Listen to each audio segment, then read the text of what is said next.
রাধে রাধে বন্ধুরা, সবাই কেমন আছো? আশা করি সবাই ভালো আছো, আমরাও ভালো আছি ভীষণ। আর আজকে চলে এসেছি আবার একটা নতুন ভিডিও নিয়ে। এই ভিডিওটা সবাই পুরোটা দেখো, অবশ্যই তোমাদের ভীষণ ভালো লাগবে, কিন্তু স্কিপ করো না, ঠিক আছে? স্কিপ না করে দেখো, তোমাদের সবার খুব ভালো লাগবে। আর অবশ্যই সাবস্ক্রাইব করে আমার পাশে থেকো। আজকে দেখো কীরকম রোদ বেরিয়েছে, পরিষ্কার আকাশ, ঝলমলে রোদ বেরিয়েছে। এই রোদটা তো কোনোভাবেই মিস করা যাবে না। এই দেখো আমার কাল থেকে আমি কেটেছি কালকেরগুলো। এই দেখো যতগুলো পেরেছি, মানে তোমাদের কাছকে আমি একটা জিনিস দেখাবো, দাঁড়াও। ভালো জিনিস, কিন্তু তার আগে একটুখানি কথা বলিনি। সেটা হচ্ছে যে পুজোর সমস্ত কাচাকুচি আমার এখনও হয়নি, কারণ কদিন আগে বৃষ্টি হচ্ছিলো, দেখলে তো? মানে বৃষ্টি হয়ে কি অবস্থা, সারা রাত বৃষ্টি হয়েছে। বৃষ্টি হয়ে পুরো একদম জল এতখানি জমেছিল, আর ভালো রোদও বেরোচ্ছিলো না। দেখলাম কালকেও ভালো রোদ বেরিয়েছে, আজকেও ভালো রোদ বেরিয়েছে। এই সুযোগটা আর হাতছাড়া করা যাবে না, বলো, তাই না? এবার আমি কেচে নেবো। আজকে যা বাকি ছিল সব কটা কাজ পাবো। তার আগে ছাদে যাবো, একবার দেখবো ছাদে, মানে দড়ি টাঙাতে হবে, জানো তো? দড়ি টাঙিয়ে ছাদেতে দিয়ে আসতে হবে, তা না হলে অসুবিধা। এই দেখো আমার কি আনন্দ হচ্ছে, ভাবতে পারবে না আমার কি আনন্দ হচ্ছে। আরে জানো তো, আমি না দেখেছিলাম ফোনেতে, মানে পুদিনাকে কিভাবে আবার মানে পুদিনা পাতা কিভাবে গ্রো করা যায়। তো দেখলাম বললো মাটিও লাগবে না। আহা, কি খুশির খবর বলো তোমরা! মাটি লাগবে না আমাদের তো এখানে, মানে একটুখানি এই কটা মাটিও কিনতে হয় পয়সা দিয়ে, বলো। মাটি লাগবে না, জলের মধ্যে এরকম করে রেখে দিলেই গ্রো হবে। এবার অনেক দিন রেখে দিয়েছি, জানো তো। এবার আমি ভাবছি কি, এইগুলো না, এই যে এইগুলো, আমি ভাবছি কি এইগুলো হয়তো শুকিয়ে যাচ্ছে। আমি এরকম ভেবেছি যে এইগুলো হয়তো শুকিয়ে যাচ্ছে, হয়তো হবে না। তারপরে কাছ থেকে ভালো করে দেখলাম, ও বাবা না, এই তো গ্রো হচ্ছে, এই তো পাতা হচ্ছে।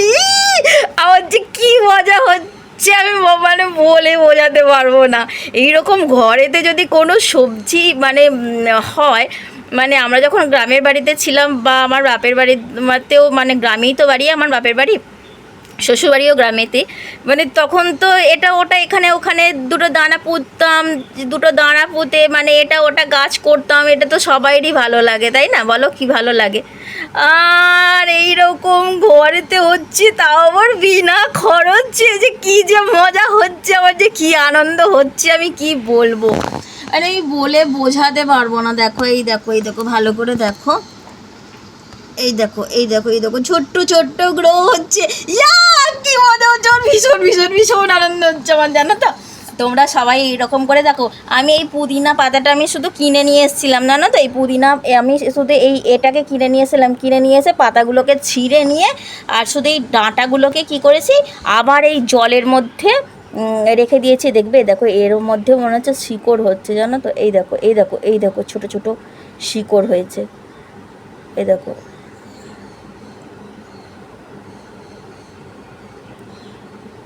দেখতে পাচ্ছ, শিকড়ও হয়েছে, বুঝতে পারছো তোমরা? আমার যে কী মজা হচ্ছে, আমি কি বলবো।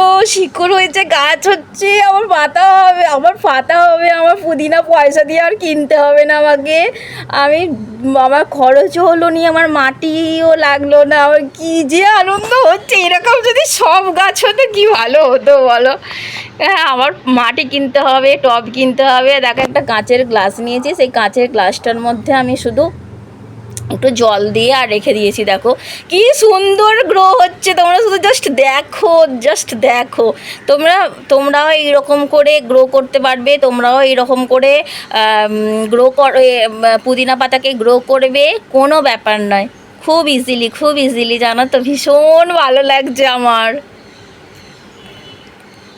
এগুলো বড় হোক, তখন তোমাদেরকে আমি আবার দেখাবো। হ্যাঁ, যখন বড় হবে, পাতাগুলো আরও বড় হবে। এগুলো তখন ছোট ছোট কচি কচি পাতা, যখন বড় হবে আমি আবার তোমাদেরকে সব দেখাবো, অবশ্যই দেখাবো। দুর্গা পুজো চলে এলো, আর দুর্গা পুজোয় সব কিছু শুনেছি কাচাকুচি করতে হয়, ঘর দুয়ার সব পরিষ্কার করতে হয়। আর আমি সেই জন্য শুরু করে দিয়েছি কাচাকুচি। এই দেখো আমার পুরো বারান্দা পুরো প্যাক টু প্যাক, দেখেছো? পুরো বারান্দায় একটুও জায়গা নেই, জানালাতে জায়গা নেই। জানালাতে যেহেতু আমরা মানে ভাড়া বাড়িতে থাকি, যার জন্য এই দেখো জানালাতেও মানে পুরো একদম ভর্তি, আর বারান্দাতেও পুরো একদম ভর্তি। তো আর এখনও এত জমে আছে জানো তো, এখনও অনেক জমে আছে। সব যদি আমি কাছি, আমার শুকনো করতে দেওয়ার, দেখতেই পাচ্ছি একটুও জায়গা নেই। তারপর কালকে একটু বাইরে বেরিয়েছিলাম, একটু দরকার ছিল, আর বাবাও তারকেশ্বর পর্যন্ত এসেছিলো। আমিও তারকেশ্বরে একটুখানি দরকার মিটি আরও দরকার ছিল। আর বাবা এনেছিল কিছু সবজি। এই যে দেখো, বাবাকে বলেই দিয়েছিলাম আমাকে বেশি সবজি দেবে না, কারণ আমি বইতে পারবো না। এই মানে ভারী ব্যাগ নিয়ে এই সিঁড়ি দিয়ে উঠতে জানো তো ভীষণ ভীষণ কষ্ট হয়। আমি সেই জন্য বলেই দিয়েছিলাম বেশি কিছু দেবে না, অল্প দেবে, ঠিক আছে। কী কী দিয়েছে দেখো, লাউ শাক, ঢ্যাঁড়স, উচ্ছে, সজনা ডাঁটা, শসা দিয়েছে, বেগুন, তারপরে এগুলোই দিয়েছে। আর আমি বেশ কিছুদিন মানে হয়তো বলবে তোমরা যে এত পরে কেন খাচ্ছো, আরে বৃষ্টি পড়ছিল জানো, ওয়েদার একটুও ভালো ছিল না, আকাশের অবস্থা একটুও ভালো ছিল না, বৃষ্টি পড়ছিল। এবার ওই ওয়েদারে যদি কাছি তো আরও। আর দেখো আমার কাছে পয়সাও নেই জানো তো, একটা পয়সাও আমার কাছে নেই। খুঁজে খুঁজে খুঁজে খুঁজে আমি 2, 4, 5, 6 টাকা খুঁজে পেয়েছি জানো তো, মানে অনেক খুঁজে খুঁজে, অনেক সব চারিদিক হাতড়ে হাতড়ে এই 6 টাকাই খুঁজে পেয়েছি। তারপরে পরে আবার 1 টাকা পেয়েছিলাম, সেটা আর মানে সেটা আর দেখায়নি। পরে অন্য একটা ব্যাগ থেকে মানে আর 1 টাকা পেয়েছিলাম, আর এই 7 টাকাই পেয়েছি। আর একটা সফেদের প্যাকেট কেনার জন্য 10 টাকা দরকার, 10 টাকা আমার কাছে মানে হচ্ছিল না। এখনও 3 টাকা কম পড়ছিল, 3 টাকা হলে তবে আমার 10 টাকা হবে। আমি যাচ্ছিলাম একটু দোকান থেকে একটা সফেদ কিনে নিয়ে আসবো। মোটামুটি একটা 10 টাকা দামের ছোট্ট একটা সফেদ হলেই হয়ে যাবে। সেই সফেদটায় মানে আমার যা কাচাকুচি বাকি আছে সব হয়ে যাবে। মোট কথা 10 টাকাও আমার কাছে ছিল না। মানে পয়সা কি জিনিস দেখো শুধু বন্ধুরা, মানে এর যে কী মূল্য, এটা নেই তো জীবনে কিচ্ছু নেই, সত্যিই তাই। আর দেখো তারপরে ভাবলাম না, আমার কিছু করার নেই, আমার কাছে কোনো আর অপশান নেই, আমাকে যেতেই হবে, আজকে কাচতেই হবে, কারণ দারুণ রোদ বেরিয়েছে। এবার ঝলমলে রোদ, এই রোদটাকে কোনোভাবেই মিস করা যাবে না। আর তারপরে আবার দেখছি খবরের চ্যানেলে বলছে কবে থেকে সব বৃষ্টি শুরু হয়ে যাবে, জানি না কবে থেকে বৃষ্টি শুরু হবে। আর বৃষ্টি যদি শুরু হয়ে যায় ব্যাস, আমার আর কাচাকুচি হবে না, পুজোয় আর কাচাকুচি করতে পারবো না। তাই বেরিয়ে পড়েছি, যা ভাবলাম যা হবে হবে। আমি 3 টাকা বলে দেবো, জানাশোনা চেনাশোনা হয়ে গেছে তো, বলে দেবো 3 টাকা বাকি থাকলেও পরে দিয়ে দেবো, আমাকে 1 প্যাকেট সফেদ দাও, বলে 1 প্যাকেট সফেদ নিয়ে চলে আসবো। তবে দেখো দোকানে যাওয়ার আগে আর এক জায়গায় যাচ্ছিলাম, সেটা হচ্ছে ছাদে যাচ্ছিলাম, কারণ এত জামা কাপড় শুকনো করার মতো জায়গা আমার নেই। মানে এই দেখো এইখানে জানালায়, 2টো জানালায়, ও বাইরে বারান্দাতে পুরো প্যাক, বললাম তো পুরো। এইখানে এই জন্য ছাদে যাচ্ছিলাম, ছাদে গিয়ে দেখে আসবো দড়ি টাঙানোর জায়গা, কোথা দিয়ে আমি দড়ি টাঙাবো। দড়ি টাঙানোর যে অ্যাঙ্গেল কিচ্ছু নেই জানো তো, তাহলে তো আমি দড়িটা টাঙাতে পারবো বলো, সেই সব কিছু নেই, যার জন্য একটুখানি অসুবিধা হয়। আমি তবুও একটুখানি দেখে আসি কোথা থেকে কোথায় করা যাবে, একটুখানি তবুও দেখে আসি বলে সেজন্য ছাদে গেছিলাম। ছাদে গিয়ে দেখে এলাম কোথাতে গিয়ে কীভাবে দড়ি টাঙানো যায় দেখলাম। আর দেখো আমি সন্ধ্যাবেলা ভিডিওটা মানে ভয়েস দিচ্ছি আপলোড করব বলে, আর দেখো কীরকম দ্বারা আকাশ ডাকছে বাবা। আর এই দেখো কি সুন্দর রোদ বেরিয়েছে, দেখেছো ঝলমলে রোদ, এত সুন্দর রোদে আর জামা কাপড় খটখটে করে না শুকনো করলে ভালো লাগে বলো। আর জামা কাপড় যদি ভিজে থাকে নষ্ট হয়ে যাবে, তাকে ভালো করে যদি না শুকনো করা হয়। এই দেখো এই একটা দড়ি এখান থেকে এখানে পর্যন্ত কে একজন টাঙিয়েছে। আর তো আমাদের ছাদে আর কোনো মানে অ্যাঙ্গেল করা নেই, কিছু নেই, মানে আর কোনো দড়ি টড়ি টাঙানোও নেই। সেই জন্য ভাবছিলাম কীভাবে কোথা দিক দিয়ে কী ওখানে ওই ছাদে একজন দিদিভাইয়ের সাথে দেখা হলে একটুখানি কথা বলছিলাম তার সাথে, ওই জন্য ক্যামেরাটাকে এইদিকে করে রেখেছিলাম। কারণ আমি বলছে তোমাদের ছাদে তো কিছু এরকম দড়ি টাঙানোর জিনিস নেই, আমরা পরে করে নিয়েছি বলছে আর কি। আমি বলছি হ্যাঁ দেখো না আমার তো নেই, সেটাই দেখতে এসেছি জানো তো। ভীষণ অসুবিধা, ছাদে না হলে জামা কাপড়গুলো এত শুকনো কী করে করবো, যার জন্য আমি ভয়ে কাচতেই পাচ্ছি না গো। আমি তো মাঝে মাঝে আসতাম, এই রেলিংগুলোতে দিয়ে দিতাম, জানো তো, এই যে রেলিংগুলো সিঁড়ির, এই রেলিংগুলোতে দিয়ে দিতাম। কিন্তু এভাবে দিলে তো কি হয়, পড়ে যায়, জানো তো, একটু হাওয়া দিলে না সব পড়ে যায়। ভালো করে দড়িতে ক্লিপ দিয়ে না দিলে না পড়ে যাবে, সব পড়ে যাবে। দুর্গাপুজো তো চলেই এলো, আর কোনোভাবে সময় নষ্ট করা যাবে না। এবার কাচতেই হবে, আর কোনো উপায় নেই, মানে অপশান নেই।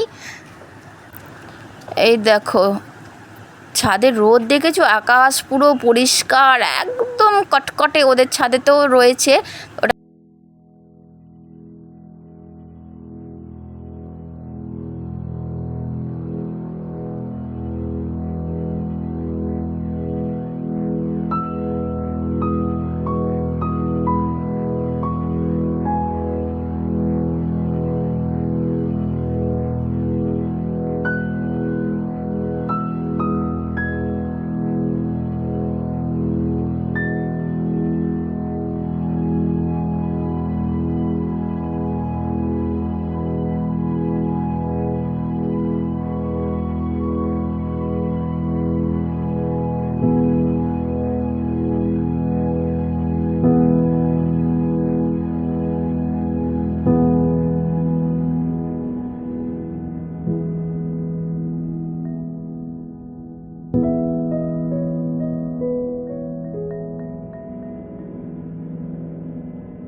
দেখো বেরিয়ে পড়েছি, মাথাতে ওড়নাটা দিয়ে নিয়েছি, তার কারণ প্রচণ্ড রোদ লাগছিল।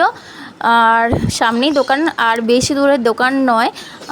সবার সাথে একটুখানি চেনা পরিচনা হয়ে গেছে, তো মানে সব জানাশোনা হয়ে গেছে, যার জন্য কোনো ব্যাপার নয়।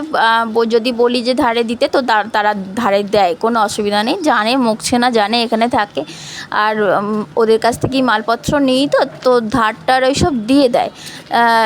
আবার আমরা পরে দিয়ে দিই, এরকম মানে এরকম জানাশোনা হয়ে গেছে।